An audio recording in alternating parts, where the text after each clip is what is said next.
नमस्कार, आप सभी का हार्दिक स्वागत है मौर्य मेडिकल एजुकेशन में। मौर्य मेडिकल एजुकेशन में आज आप नए चेहरे पे देख रहे होंगे। आप लोगों को लग रहा होगा ये नए चेहरे कौन है।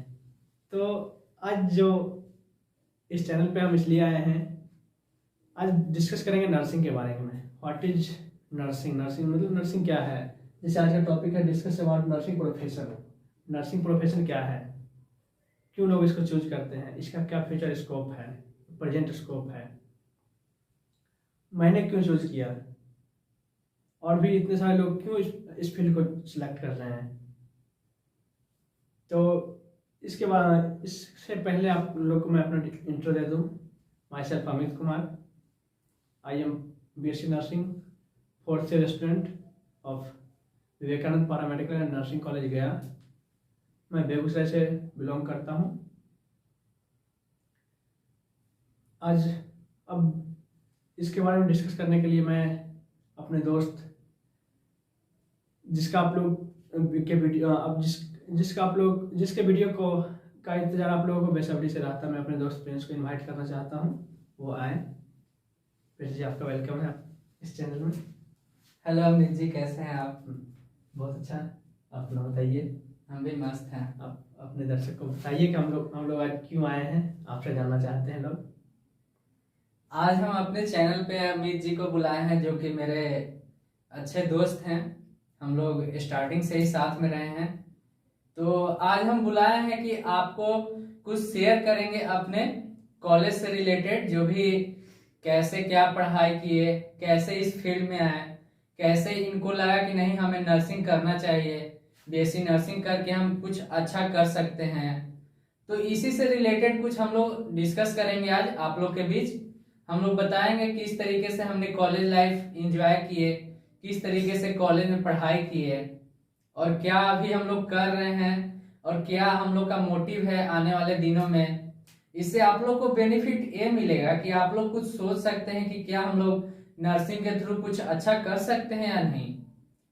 तो इस चीज के लिए हम लोग आज आए हुए हैं आप लोग के बीच, और कुछ हम अपने एक्सपीरियंस को शेयर करेंगे, कुछ अमित जी आप लोग को शेयर करेंगे कॉलेज का एक्सपीरियंस क्या है, पास्ट एक्सपीरियंस क्या रहा, इसमें आने से पहले ऐसा कभी सोचे भी नहीं थे जहाँ पहुँच गए हैं आज।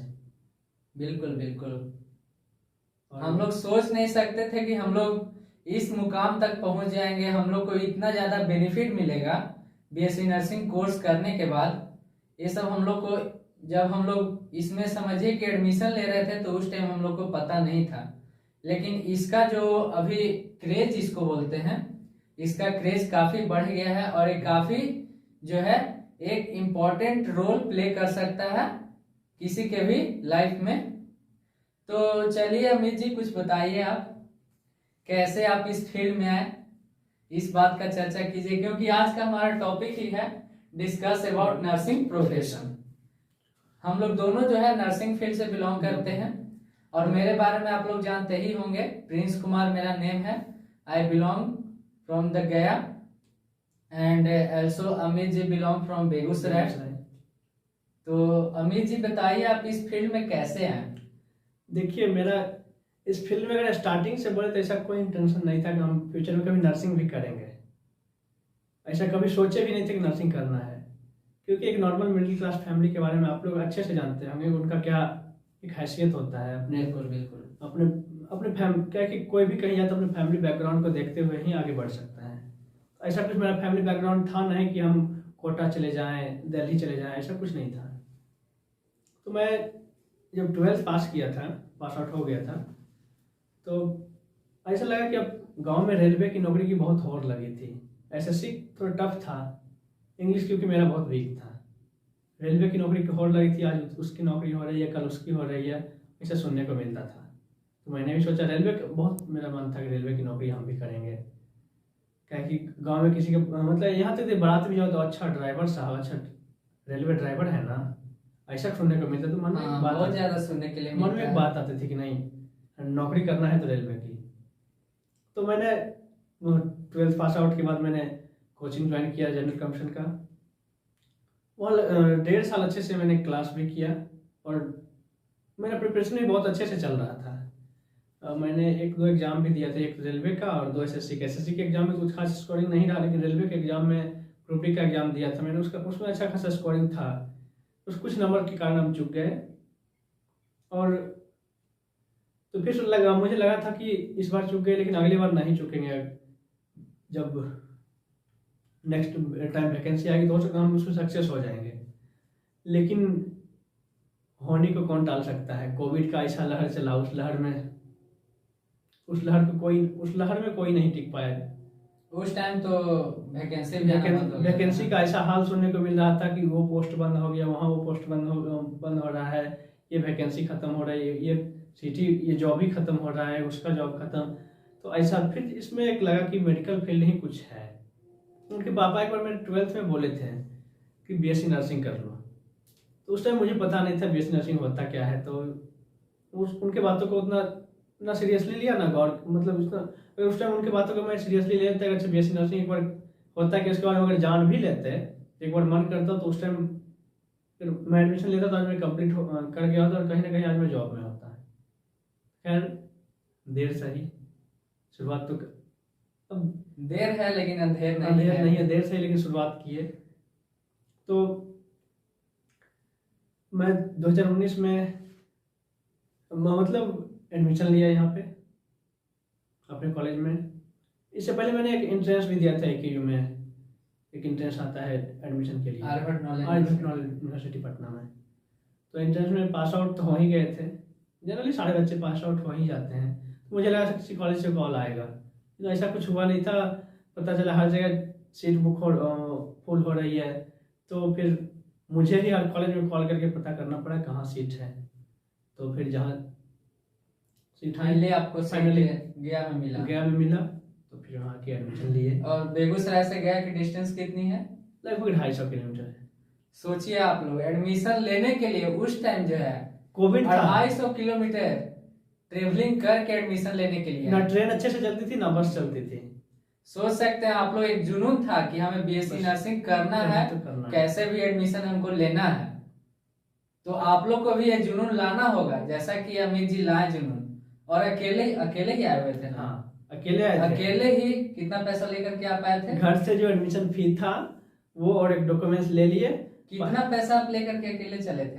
पैसा लगभग एडमिशन के लिए तो 50,000 था, और ऐसे खर्च के लिए 10 मतलब 60 के अप्रोक्स मेरे पास था। कोरोना के टाइम में जो है अकेले जो है घर से 60,000 रुपए लेकर के एडमिशन के लिए निकल गए। और एडमिशन उस दिन आपका हो गया था? हाँ, एडमिशन नहीं, अगले दिन हुआ था।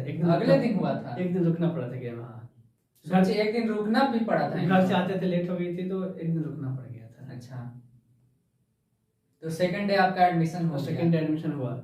बस बैग और पैसा लेके इसी जुनून के साथ निकले थे कि अब एडमिशन करा के निकलेंगे, एडमिशन करा के ही घर अब लौटना है।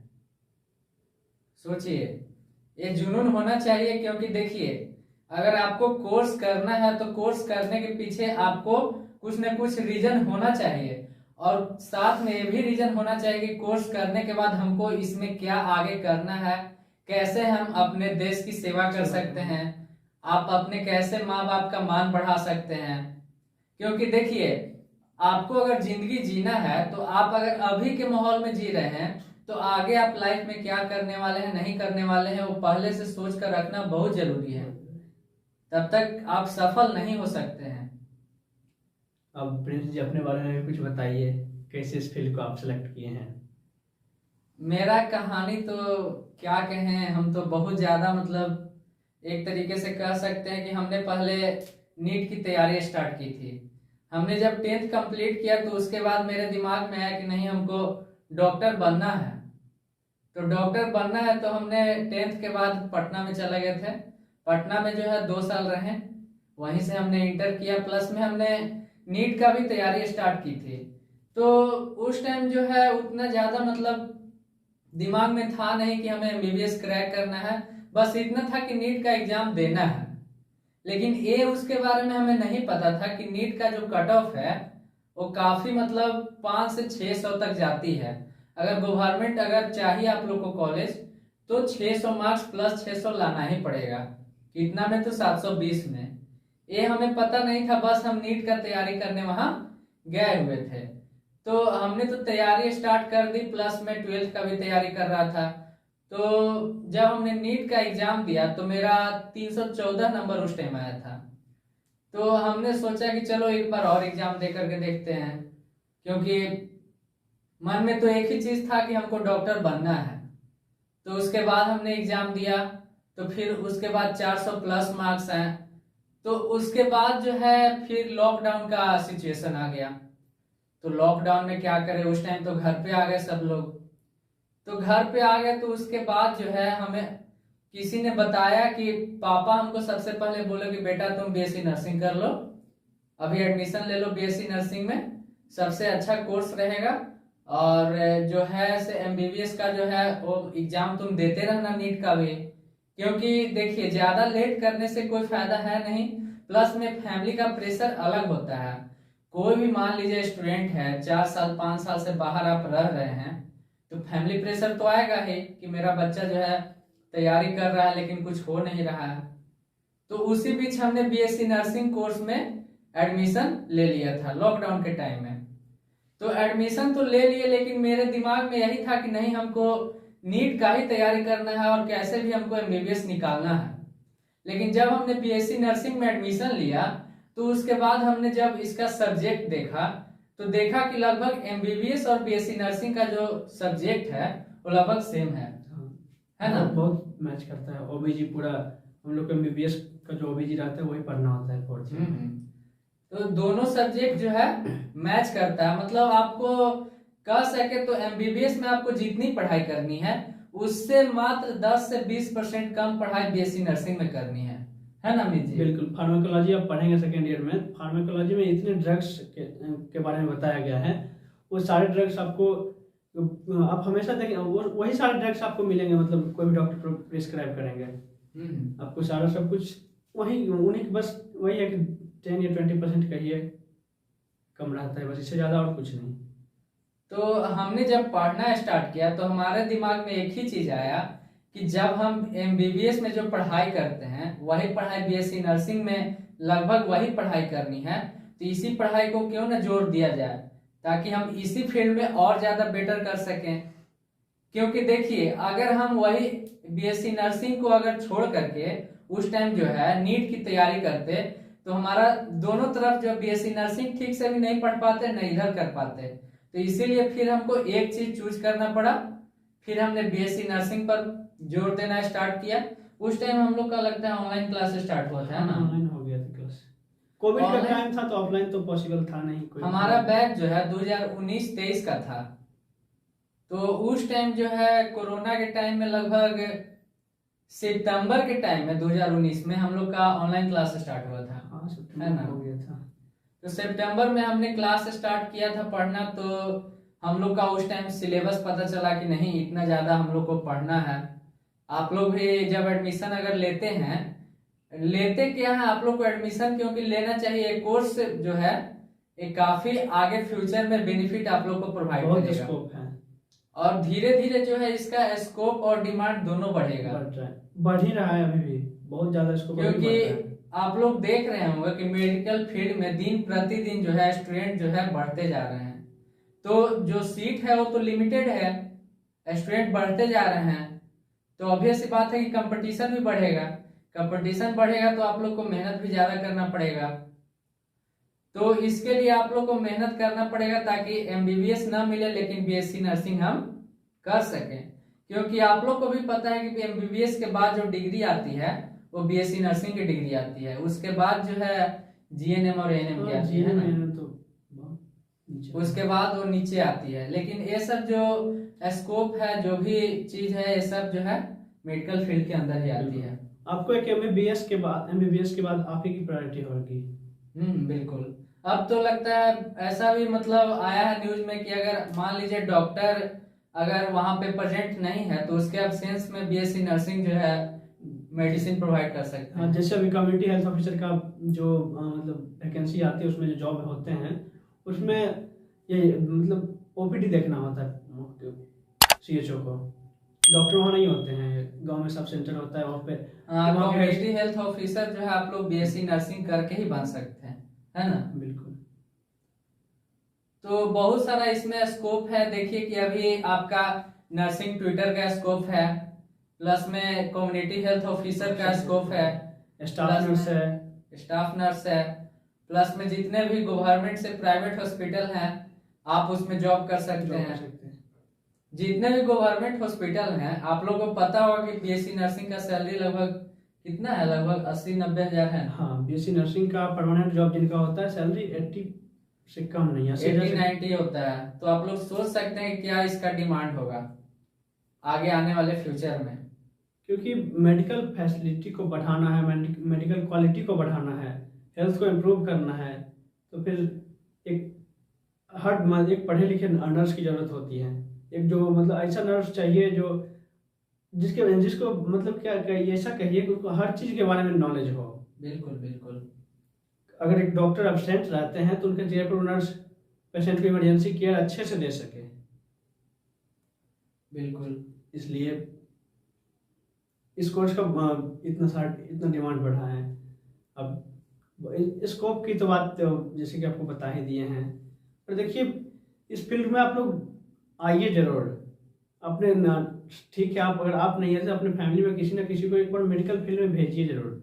बीएससी नर्सिंग कोर्स को जितने आसानी से लोग है कि हम लोग काउंसलिंग भी प्रोवाइड कर सकते हैं। मान लीजिए कोई स्टूडेंट अगर चाहते हैं कि हमको और ज्यादा डिटेल में इसके बारे में पता चले, तो हमारा नंबर जो है, हमारे दोनों का नंबर जो है डिस्क्रिप्शन में दिया हुआ रहेगा। आप लोग कभी भी कॉल करके हम लोग से काउंसलिंग ले सकते हैं कि हाँ सर यहाँ भी यहाँ पे हम लोग को दिक्कत हो रही है, किस कॉलेज में एडमिशन लें, बिल्कुल कहाँ पे हम लोग को बेटर रहेगा। तो ये सब चीज है। प्लस अब हम लोग बात करते हैं कि हमारा जो कॉलेज है, कॉलेज का लाइफ स्टाइल किस तरीके से हम लोग का बीत रहा है। कॉलेज की जहाँ तक बात करें तो फर्स्ट ईयर तो पूरा ऑनलाइन क्लास में चला गया था कोविड के में। और सेकेंड ईयर में भी लगभग 1 मंथ के लिए मार्च में क्लास चली थी, फिर कोविड आ गया था होली के बाद, तो लगता है यही जून से स्टार्ट फिर से क्लास हो गई थी प्रॉपर रूप से। तो ऑफलाइन क्लास किए, तो ऑफलाइन अब ऐसा था। ऑफलाइन क्लास हम लोग का लगता है कब स्टार्ट हुई थी, वही 2021 के टाइम में। 21 के टाइम में जून से हो गई थी, जून से स्टार्ट हुई थी हम लोग। तो सोच सकते हैं आप लोग कि हम लोग 1.5 साल लगभग जो है ऑनलाइन क्लास किए थे। तो ऑनलाइन क्लास जो है हम लोग किए थे, लेकिन मेन प्रॉब्लम ये है कि हम लोग ऑनलाइन क्लास करके उतना ज़्यादा सेटिस्फैक्शन हम लोग को नहीं मिला था, क्योंकि उस टाइम जो है स्टार्टिंग था ऑनलाइन क्लास का। प्लस में है कि आपको उस टाइम में टाइम मिल रहा है नहीं मिल रहा है, आप किसी और चीज़ में व्यस्त हैं। तो इन सब के चलते हम लोगों ने फिर सोचा कि अब क्या किया जाए, अब तो पढ़ना कैसे भी है हम लोग को। तो हमने फिर प्लान बनाया कि नहीं, हम लोग डिस्कशन अपने आप में स्टार्ट करते हैं। क्योंकि बात ये थी कि मैं हिंदी मीडियम में इतना डूबा हुआ स्टूडेंट था कि जब मुझे अच्छे याद है कि जब मैम पैथोलॉजी पढ़ा रही थी सेकेंड ईयर में, तो मैं मैम को बोल दिया था कि मैम हिंदी में अगर एक्सप्लेन हो तो पूरा एक्सप्लेनेशन हमको हिंदी में दीजिए। मैम बोली थी बेटा हर वर्ड का जो है एक्सप्लेनेशन ये मेडिकल फील्ड में हिंदी में नहीं होगा, तो आपको खुद से उसमें आना पड़ेगा, खुद से एडजस्ट करना पड़ेगा लैंग्वेज को। तो हम ये उसके बाद हमको ऐसा लगा ना, जब मैं इस चीज़ को मैं खुद से जब स्टडी करने लगा तो ऐसा लगा कि लैंग्वेज कोई भी हार्ड नहीं होता है। इंग्लिश देख कर डरना ये सब बुरी बात है। लैंग्वेज सब अपने आप में बहुत आसान है, बस उसको जानिए समझिए। तो देखिए जो भी बात इन्होंने बोला, ये बात जो है बीएससी नर्सिंग अगर नहीं करते तो ये बातें नहीं बोलते, क्योंकि जब फिर उस टाइम मुझे तो वैसा इंग्लिश का जरूरत भी नहीं होता ना ऐसा, क्योंकि रेलवे में इंग्लिश का कोई उतना। इसीलिए बोला जाता है कि जरूरत के अकॉर्डिंग आदमी अपने आप को चेंज करता है, मॉडिफाई करता है। तो वही चीज है, इन्होंने कोर्स ज्वाइन किया, इनके अंदर जो है पावर है कि नहीं हम बीएससी नर्सिंग करेंगे तो अच्छे से करेंगे, हर चीज सीखेंगे। तो जो भी चीज है आप लोग ओपनली बोल सकते हैं हमें ये प्रॉब्लम है, अगर प्रॉब्लम है तो उसका जो है सॉल्यूशन भी निकालेगा। तो उसी तरीके से मैम भी सॉल्यूशन निकाले, तो लास्ट में जो है अपने आप को उसमें एडजस्ट किया कि नहीं इंग्लिश कुछ कुछ सीखेंगे तो आगे चल करके हम ही को बेनिफिट होगा। क्योंकि देखिए मेडिकल फील्ड ऐसा है कि बीएससी नर्सिंग कोर्स के लिए आपको इंग्लिश जानना बहुत ही जरूरी है, क्योंकि जितने भी लेक्चरर आते हैं वो सब आप लोग को इंग्लिश में बताएंगे और पढ़ा करके चले जाएंगे। वो ये नहीं पूछेंगे कि बच्चा समझ में आ रहा है या नहीं आ रहा है। तो इसके लिए आप लोग को इंग्लिश जानना बहुत ही जरूरी है। क्योंकि आप जब तक आप टीचर से क्वेश्चन पुट आउट नहीं करेंगे तो टीचर को तो ऐसे ही लगेंगे कि मैंने जो बताया स्टूडेंट समझ गए हैं। बस सही बात है। तो आप इस क्या बोल रहे हैं वो समझेंगे तब तो आप क्वेश्चन करेंगे, नहीं समझे तो फिर नहीं जानेंगे तो डाउट ही नहीं है, जानेंगे तब तो डाउट होगा, तब तो डाउट क्लियर होगा आपका। फिर सेकेंड ईयर में एग्जाम, हम लोग का इंटरनल एग्जाम हुआ था। इंटरनल एग्जाम में मतलब सेकेंड ईयर के स्टूडेंट में एक सबसे बड़ा डर रहता है, एक सब्जेक्ट है पीपीजी, फार्मापैथोजेनेटिक्स। पास होना बहुत मुश्किल रहता है इस सब्जेक्ट में। उसमें तो लगता है स्टूडेंट लोग रोने भी लगे थे एग्जाम के टाइम में। बहुत बुरा हाल था पास होना, क्योंकि यही ऐसा सब्जेक्ट है कि तीनों में पास होना था, एक में भी लटक गए मतलब पेपर, उस पेपर में लटक गए, ऐसा होता था। लेकिन डिस्कशन का बेनिफिट मिला कि लोग पास कर गए अच्छे से। हम लोग तो लगता है डिस्कशन कभी 11-12 बजे रात तक भी 2 बजे तक 8 बजे रात से 8 बजे से कुछ दिन स्टार्ट किया, उसके बाद फिर 10 बजे से स्टार्ट करते थे। हम लोग का ऐसा लत लग गया था कि हम लोग 8 बजे से स्टार्ट करना है तो करना है, अगर नहीं हम लोग डिनर किए हैं फिर भी खाना ले करके हम लोग बगल में बैठ जाते थे और डिस्कशन स्टार्ट करते थे कि नहीं, टाइमिंग जो है हम लोग को चेंज नहीं करना है। और तो वही डिस्कशन का हम लोग को बहुत अच्छा बेनिफिट मिला। पढ़ाई मतलब पढ़ने का मन भी वहीं से मेरा किया था कि नहीं, ये नर्सिंग में आके कुछ पढ़ना है। पहले नहीं तो ऐसा भी सुनते थे, डिग्री ले लेता है, ऐसे कर लेता है, वो डिग्री वहाँ से ले रहा है, वहाँ से ले रहा है, वहाँ से ले रहा है, तो फिर ऐसा डिग्री का क्या मतलब जो उसके बारे में नॉलेज ही ना रखो। तो सही बात है। तो इस तरह से सेकेंड ईयर हम लोग पास किए, फिर थर्ड ईयर में आए। थर्ड ईयर में आने के बाद तब समझ आया कि अच्छा हाँ, तब थर्ड ईयर में आपका सेकंड ईयर में लगता है 3rd पोजीशन था ना? थर्ड फोर्थ था। फोर्थ पोजीशन था। मतलब आप पहले तो नर्सिंग के बारे में आपको कुछ नहीं पता ही नहीं था। हाँ, कुछ पता नहीं था। कुछ पता नहीं था, फिर भी देखिए इन्होंने इतना ज्यादा मेहनत किया कि इनका 60 स्टूडेंट टोटल हमारे बैच में है, उसमें इनका 4th पोजीशन आया था। और हम अपना तो बताना नहीं चाहते हैं। इनका फर्स्ट पोजीशन रहा है कॉलेज में हमेशा से, बताने की जरूरत नहीं है।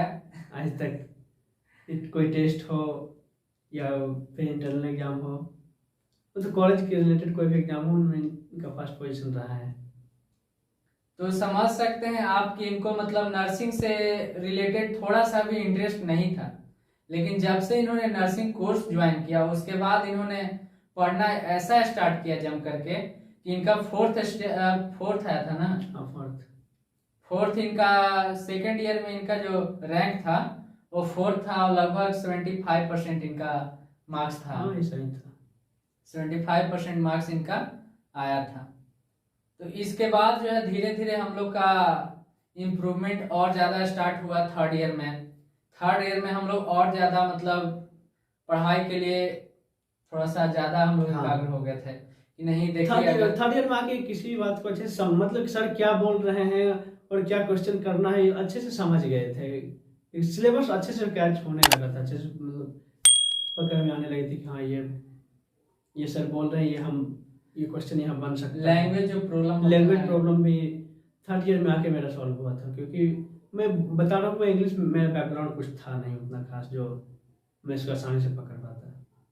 बिल्कुल, ये सब सेल्फ स्टडी का देन है कि फोर्थ ईयर में भी आके ऐसे अगर कोई लाइन बोल रहे तो मन में एक बात ऐसा आता है कि अच्छा हाँ ऐसा कुछ होगा, और लगभग 80% मैच कर जाता है कि हाँ ऐसा ही कुछ सर ये मैम कुछ बोल रहे हैं। बिल्कुल। अब कॉलेज, लेकिन एक बात हमेशा कहेंगे कि जब भी आप कॉलेज कहीं एडमिशन लीजिए, इवन किसी भी कोर्स में, कॉलेज जरूर कीजिए। आप घर बैठे डिग्री लेने का काम मत कीजिए।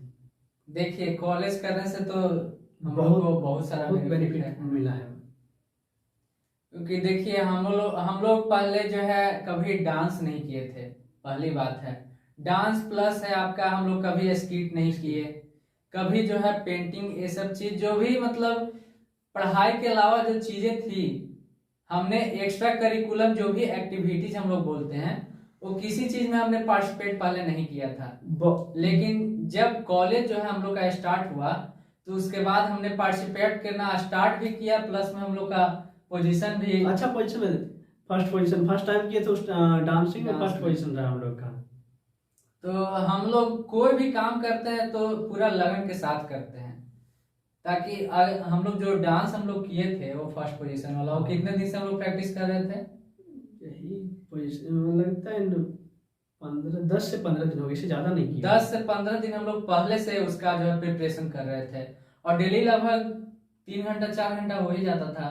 हाँ 3 घंटा, 3 घंटा 4 घंटा डांसिंग के लिए 3 घंटे तो आते जरूर थे, लेकिन मुश्किल से 1 घंटे ही अच्छे से कर पाते थे। फिर हम लोग शाम में भी करते थे। हाँ शाम में भी कभी 1 घंटे कर लेते थे। तो वही हम लोग 10 से 15 दिन तक प्रैक्टिस किए थे, ताकि हम लोग को वहां पर दिखाना था कि नहीं, हम लोग में भी वो क्षमता है, वो कैपेसिटी है कि नहीं, डांस हम लोग स्टेज पे परफॉर्म कर सकते हैं। तो उस टाइम हम लोग स्किट वगैरह भी किए थे, स्किट भी किए थे। तो जो भी एक्स्ट्रा करिकुलम एक्टिविटीज है वो सभी करना बहुत जरूरी है हमारे लाइफ क्योंकि में। आपका एजुकेशन यहीं से खत्म होगा। बिल्कुल बिल्कुल। आप अगर किसी कहीं भी आप, जैसे आप अगर कॉलेज करते हैं तो आप ये बात अच्छे से देखिए, कॉलेज करने वाले स्टूडेंट में एक क्वालिटी जरूर आती है कि आपका एजुकेशन खत्म हो जाएगा, कहीं भी आप जाके अच्छे से बात कर सकते हैं। नहीं तो ऐसा मेरे अंदर खुद होता था कि हम सोच के जाते थे ये बात बोलेंगे, वहां जाके पूरा बात ही भूल जाते थे। ऐसा लगता था कि हम मतलब क्या ही बोले, मेरे मन में कोई बात ही नहीं आती थी। और लगता है कॉलेज का ये बेनिफिट है कि मैं आज लगता है लगभग 90% मेरा एजुकेशन खत्म हो गया, कहीं भी किसी से बात कर लेना, कहीं भी जाने आने, अब सारा एजुकेशन लगभग मेरा खत्म हो चुका। क्योंकि 4th ईयर आगे अब नहीं खत्म होगा तो कब होगा, क्योंकि अब जॉब भी तो 3rd ईयर में आप पढ़ाए भी हैं। 3rd ईयर में ऐसे मतलब सेमिनार होता है, सेमिनार देना होता है किसी टॉपिक पे। जैसे इसका मैंने साइकेट्रिक में सेमिनार दिया था डिलेरियम पे, और एमएसएन में भी दिया था। एमएसएन में भी एक डिसीज था, डिसीज पे मैंने मालफॉर्मेशन नहीं, माइस्थेनिया ग्रेविस। अच्छा, एक मिस्थेनिया ग्रेविस। डिसीज होता है। हाँ, मिस्थेनिया ग्रेविस पे आपने दिया था। मैंने 2 सेमिनार दिया था। तो पहले इनके दिमाग में नहीं आता था कि हम देंगे, पहले इन्होंने बोला कि हम नहीं देंगे सेमिनार, क्योंकि हमारे अंदर बहुत ज्यादा हेजिटेशन है, हम सेमिनार नहीं दे सकते हैं। लेकिन फिर हमने इनको मोटिवेट किया कि नहीं, जब आप कोई भी काम जो है स्टार्ट जब तक नहीं कीजिएगा तब तक ही वो हेजिटेशन रहता है, लेकिन अगर आप उस काम को स्टार्ट कर दीजिएगा 1 बार 2 बार 3 बार उस काम को आप रिपीट करते हैं तो उसके बाद हेजिटेशन आपका अपने आप खत्म हो जाएगा। तो वही चीज इन्होंने किया। इसके बाद जो है इनका जो परफॉर्मेंस था वो काफी अच्छा रहा। टीचर लोग काफी बोले कि नहीं, टीचिंग मेथड जो है आपका बहुत अच्छा है। तो इम्प्रूवमेंट जो है, अगर आप सोचते हैं कि एक ही बार हमारा इम्प्रूवमेंट अच्छा हो जाए तो कभी पॉसिबल नहीं है। कोई भी काम जो है कीजिएगा तो धीरे धीरे ही आगे बढ़ेगा। शुरुआत तो करना पड़ेगा, शुरुआत तो 0 से ही होगा। सही बात, शून्य से ही शिखर पे पहुंचा जा सकता है। कोई भी काम स्टार्ट कीजिए, बस उसको मेहनत और लगन के साथ स्टार्ट कीजिए, ताकि जो है आगे आप सक्सेसफुल एक मैन बन सके। तो अब देखिए, नर्सिंग के बारे में डिस्कस करने आए थे, लेकिन हम लोगों ने अपने कॉलेज लाइफ को डिस्कस कर दिया। कुछ वो सब बात भी बताना लोगों को बहुत ही जरूरी है, क्योंकि नर्सिंग फील्ड में आप लोग आने के पहले सोचते हैं कि आखिर नर्सिंग फील्ड होता क्या है, उसमें क्या क्या किया जाता है, कैसे क्या होता है। तो हमने वो सारा चीज आपको बताया है कि नर्सिंग का जो प्रोफेशन का जो एक तरीके से एक्टिविटीज है वो क्या क्या हम लोग परफॉर्म किए हैं कॉलेज में, क्या क्या होता है क्या क्या नहीं होता है, ये सारा चीज हमने बताया है। और फिर एक बार और हम बोलना चाहते हैं, अगर आप लोग इंटरेस्ट रखते हैं कि बीएससी नर्सिंग हम करें, अगर कोई भी दिक्कत है एडमिशन लेने में या फिर इससे रिलेटेड कोई भी इंक्वायरी अगर आप लोग को चाहिए तो हम लोग हेल्प करेंगे, है ना। बिल्कुल एज ए काउंसलिंग के रूप में हम लोग हेल्प करेंगे। बीएससी नर्सिंग दोनों का नंबर जो है डिस्क्रिप्शन में आप लोग को मिल जाएगा, कभी भी आप लोग कॉल करके हम लोग से विदाउट हेजिटेशन आप लोग पूछ सकते हैं। बीएससी नर्सिंग हो, जीएनएम हो, एएनएम हो, बी फार्मा हो, डी फार्मा, हर चीज के लिए हम लोग हेल्प, आप लोगों को जरूर हेल्प किया जाएगा। जितना पॉसिबल हो सके आप लोग को हेल्प किया जाएगा। इसके लिए कोई भी सब्जेक्ट से भी रिलेटेड हो, कोई भी टॉपिक हो, हर चीज हम लोग डिस्कस करेंगे यहाँ पर। तो ये सब सारा चीज है। अभी हम लोग जो है 4th ईयर में है, हम लोग का लास्ट ईयर चल रहा है। इसके पहले हम लोग 3rd ईयर में क्लिनिकल ड्यूटी भी किए थे, है ना। क्लिनिकल ड्यूटी किए थे, 3 मंथ के लिए हम लोग गए थे कॉलेज से क्लिनिकल ड्यूटी मिला था। क्लिनिकल ड्यूटी भी हम लोग ने किया, उसमें लगभग क्या क्या सीख लिए थे? बहुत बहुत कुछ सीख। आप जितना थ्योरी पढ़ रहे हैं ना, थ्योरी का थ्योरी आपको एग्जाम के लिए तो बेस्ट है ही, लेकिन क्लिनिकल प्रैक्टिस भी बहुत ज़रूरी है। बिल्कुल। आप जान रहे हैं कि IM 90 डिग्री पे देंगे, 90 डिग्री का एंगल आपको कैसे मिलेगा? क्योंकि बॉडी आपका तो एक स्ट्रेट तो है नहीं कि हाँ वहाँ ठीक है 90 डिग्री वहाँ सीधा करेंगे 90 डिग्री हो जाएगा, लेकिन ऐसा तो है नहीं। तो वहाँ जाने के बाद पता चला 90 डिग्री पे कैसे IM देना है, कैथेटराइजेशन कैसे करना है, या फिर पेशेंट का केयर कैसे करना है। अमित जी का बात कहना बिल्कुल सही है। मान लीजिए आप सोचते हैं कि क्लिनिकल ड्यूटी हम करें, हम क्लास नहीं करें तो हमको ज़्यादा फायदा है, लेकिन एक चीज़ आपको पता होना चाहिए कि आपको क्लिनिकल ड्यूटी में एक चीज़ नहीं बताया जाएगा कि IM जो देते हैं वो कहाँ पर देते हैं। इंट्रामस्कुलर जो देते हैं हम लोग कहाँ देते हैं, मसल्स आप कहाँ पर देते हैं? आप किसी को भेन में तो नहीं दे सकते हैं IM में, क्योंकि वो IV में दिया जाता है। आपको ज़्यादा से ज़्यादा बता दिया जाएगा आप यहाँ दीजिए, लेकिन उस साइट का क्या नाम है? बिल्कुल बिल्कुल।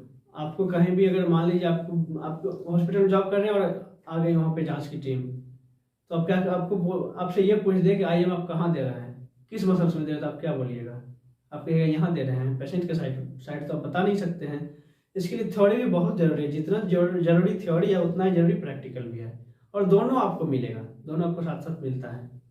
बिल्कुल, कॉलेज में आपको दोनों चीज़ मिलेगा, प्लस में एक्स्ट्रा करिकुलम एक्टिविटी भी मिलेगा, प्लस में कम्युनिटी हेल्थ विजिट भी मिलेगा, है ना, जो कि हम लोग को अभी 4th ईयर में मिलने वाला है, अभी मिला नहीं है, लेकिन कम्युनिटी हेल्थ विजिट भी मिलेगा। वहाँ पे आप लोग को कम्युनिटी में जा करके कोई भी टॉपिक से रिलेटेड उनसे बातचीत करनी है, उनको कुछ कुछ एडवाइस देना है आपको कि हाँ आप लोग इस तरीके से सैनिटेशन यहाँ पर रख सकते हैं ताकि कोई भी डिजीज जो है यहाँ पर स्प्रेड ना हो, कोई भी इन्फेक्शन ना हो यहाँ पर।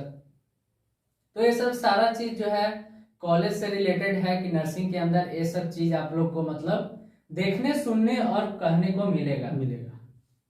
तो इसके बाद हम लोग बात करते हैं। तो आप लोगों ने अभी तक देखा, आप लोग के साथ अभी तक मैंने डिस्कस किया मैंने कैसे आया, इस फील्ड को क्यों चूज किया, नर्सिंग फील्ड के अंदर क्या क्या स्कोप वगैरह है, मैंने क्या एक्सपीरियंस लिया इस फील्ड से अभी तक क्या एक्सपीरियंस लिया, फ्यूचर में तो जो लेना है वो तो ले, और किस तरीके से जो है इस फील्ड में आया है। तो आपको देखिए नर्सिंग में आने के लिए 2-3 कोर्स, नर्सिंग प्रोफेशन में आपको आने के लिए कि आपको एक नर्स बनने के लिए आपको 2-3 कोर्स में से किसी मिलते हैं, जिसमें से किसी एक को आपको सिलेक्ट करना पड़ेगा। जैसे कि ANM है, GNM है, BSc नर्सिंग है। ANM ओनली फॉर गर्ल्स के लिए है। GNM को की जहाँ तक बात करें तो GNM अब ये कोर्स गवर्नमेंट के द्वारा बैन किया जा रहा है, बंद कर दिया जा रहा है ये कोर्स, और जो भी GNM के स्टूडेंट हैं उन लोग को पोस्ट BSc करना होगा, पोस्ट BSc नर्सिंग 2 साल का अलग से GNM कंप्लीट होने के बाद। मान लीजिए किसी को अगर GNM कर लिए हैं, अगर चाहते हैं कि नहीं हम BSc नर्सिंग का डिग्री लेकर के एज ए वर्क करें, तो उसके लिए आपको 2 साल का पोस्ट बेसिक BSc नर्सिंग करना होगा, है ना। बिल्कुल। और एक BSc नर्सिंग जो हम कर रहे हैं इसके बारे में आप लोग को बताए भी थे, इसी कोर्स का सारा एक्सपीरियंस आपको दिया अभी तक 4th ईयर तक का। तो ओवरऑल हम लोग का कहने का मतलब यही है कि जो भी नर्सिंग प्रोफेशन है उसमें आपका सबसे बेस्ट जो है BSc नर्सिंग जो है सबसे बेस्ट है। इसके नीचे अगर आप कोई भी पोस्ट को चूज करते हैं तो आपको BSc नर्सिंग से निचले पोस्ट पर आपको जॉब मिलेगी, है ना। GNM का मिलेगा, उसके बाद जो है ANM। तो GNM का फुल फॉर्म होता है जनरल नर्सिंग एंड मिडवाइफरी, और ANM का होता है ऑक्सिलरी नर्सिंग मिडवाइफरी। हाँ बिल्कुल। तो GNM का कोर्स जो है 3 साल की होती है और ANM का कोर्स जो है 2 साल का होता है ना। बिल्कुल हाँ। तो अगर आप लोग चाहते हैं कि मतलब BSc नर्सिंग का जो है ये 4 साल का होता है। बिल्कुल। तो नर्सिंग प्रोफेशन के अंदर यही 3-4 डिग्रियां हैं जो कि आप लोग अगर करना चाहते हैं तो कर सकते हैं। तो हम लोग ने शेयर किया कि क्या क्या इसमें स्कोप हैं, नर्सिंग फील्ड से आप आगे चल करके किस किस चीज में आप जॉब कर सकते हैं, किस तरीके से नर्सिंग फील्ड में हम लोग कॉलेज लाइफ एंजॉय करते हैं, क्या क्या हम लोग पढ़ाई करते हैं, इन सब चीज़ों के बारे में हमने बताया। अगर आप लोग को ये वीडियो अच्छा लगा हो तो लाइक और शेयर कीजिए और सब्सक्राइब कीजिए चैनल को। और थैंक यू अमित जी कि आप आए और आज सबको बताएं कि आप किस तरीके से इस लाइन में आए, किस तरीके से जो है पढ़ाई किए और अब तक कर रहे हैं। और लास्ट ईयर है तो आपका आगे का मोटिव भी, कुछ प्लानिंग भी है। बिल्कुल। तो कुछ प्लानिंग भी आप मतलब शेयर कर सकते हैं। प्लानिंग तो अभी देखिए एक पॉपुलर है प्लानिंग, मतलब बीएससी नर्सिंग में जो भी स्टूडेंट हैं उन लोग का एक पॉपुलर प्लानिंग है कि लगभग सबसे आपको यही सुनने को मिलेगा मुझे सीएचओ बनना है। क्योंकि अभी बीएससी नर्सिंग के लिए सीएचओ जो है कम्युनिटी हेल्थ ऑफिसर, एक ब्रॉड में इसमें ब्रॉड लेवल पे मतलब स्कोप है, चल रहा है। स्कोप है इसका भी। हर जगह सब गांव में सब हेल्थ को इम्प्रूव करने के लिए सब सेंटर ओपन किया जा रहा है गवर्नमेंट के द्वारा, जहाँ पे इंचार्ज सीएचओ होते हैं और वहाँ ओपीडी देखते हैं। सीएचओ ओपीडी के थ्रू पेशेंट को ट्रीटमेंट करते हैं। तो बिल्कुल बिल्कुल। Thank you Prince ji.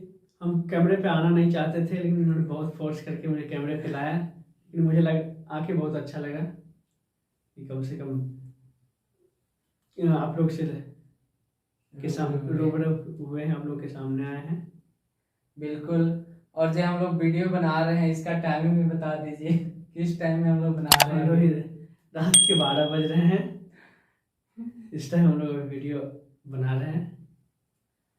So thanks for listening to me. Bye bye दोस्तों।